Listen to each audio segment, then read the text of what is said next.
talk to you about reincarnation. Throughout my research, I looked up like a common Christian beliefs on what happens when you die, and the most simplistic version I can find is that you will either live out your life in your eternal life either in heaven or in hell.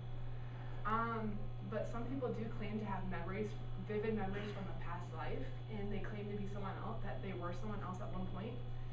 This is called reincarnation. There has been some studies done by a psychiatrist in 1943. His name was Ivan Stevenson. He had the same common beliefs as Carl Jung, who was a famous psychologist, and they both believed in the unconscious mind, and Stevenson also believed that the person's soul and a person's body exist separately and independently. This explains why some diseases, you can inherit some diseases that are not you cannot genetically pass on.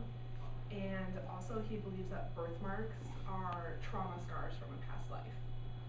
One of his famous cases that he researched was about James Lineker. He was a young boy, about 6 years old, and he loved World War II and fighter planes.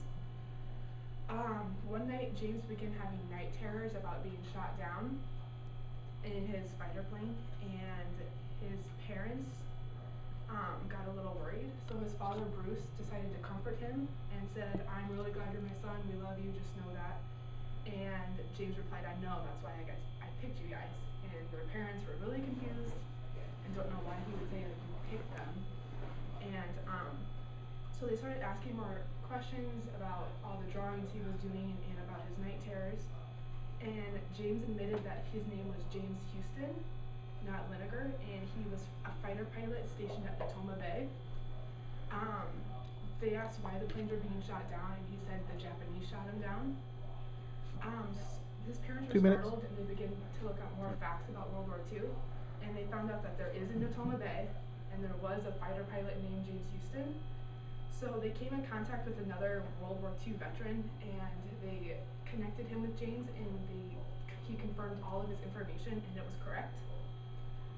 James said he remembered where he was shot down over the water, so they brought him there.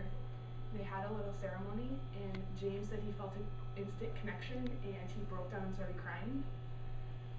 But afterwards he said that gave him closure, and he said that was God's way of telling James Houston's story and to open the eyes of reincarnation to other people.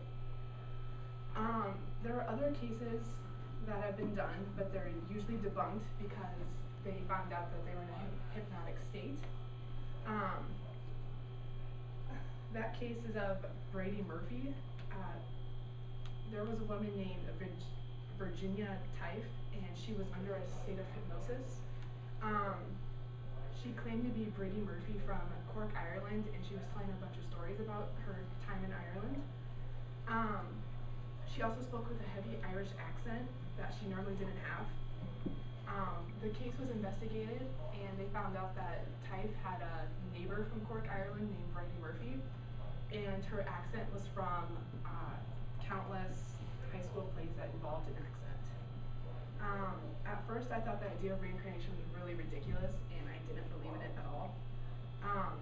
But the information that James had and other stories that I've looked up that they've never had any information about before, they're toddlers and I don't understand how they have the information.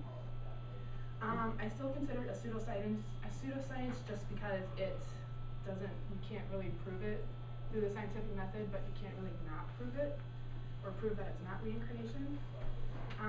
But hopefully more psychiatrists like Stevenson would come along and finally debunk the phenomenon.